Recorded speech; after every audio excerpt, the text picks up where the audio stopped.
l'intervention des droits de l'homme à Orléans. J'étais le véhicule chef de groupe, donc le commandant des opérations de secours.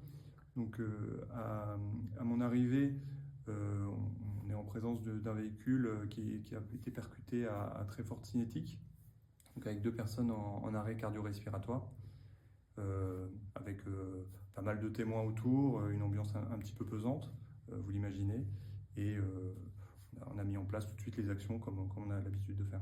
Quand moi je me présente, une première ambulance de sapeurs-pompiers s'est présentée et a pris en charge une des victimes qui a été extraite par un témoin primo-intervenant.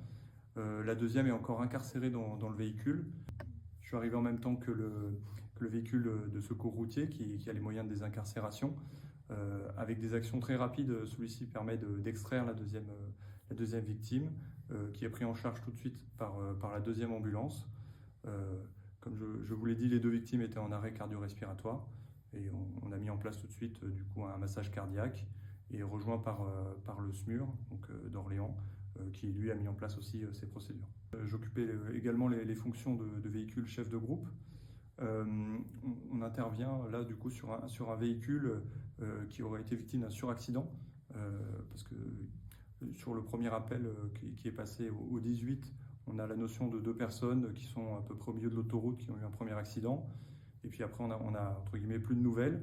Et au moment où on arrive, on a un véhicule qui est encastré dans un deuxième avec 2 personnes qu'on situe en état de mort apparente, qu'on ne peut même pas dégager. Elles sont fortement incarcérées. Et pour tout vous dire, on a même le doute sur le nombre de personnes exactes présentes dans le véhicule avec la déformation de celui-ci. Je pense que c'est humain pour toute intervention, surtout qu'on en fait assez régulièrement.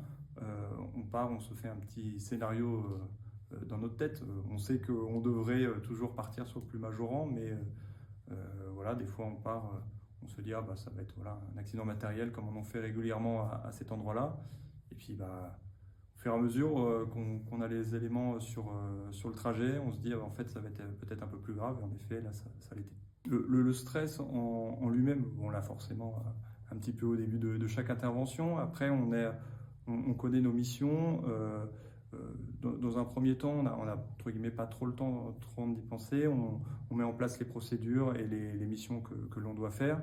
Après, c'est vrai que dans un second temps, quand on prend un peu plus de recul, notamment avec mes fonctions de chef de groupe, il y a l'émotion des témoins, il y a l'émotion potentiellement des familles aussi qui sont à proximité.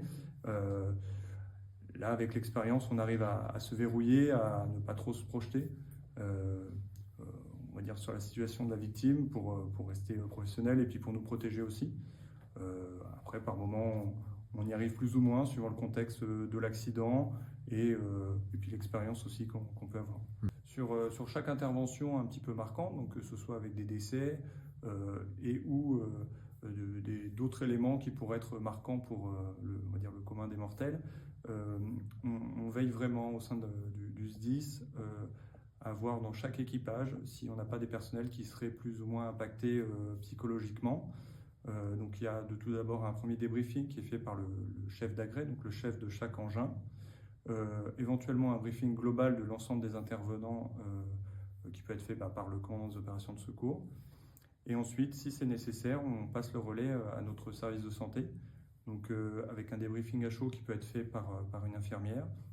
Et puis après, en cas de besoin, on a également une psychologue qui peut faire un suivi, on va dire à froid et plus profond en quelque sorte de la situation et qui peut être adapté à chacun des personnels en cas de besoin.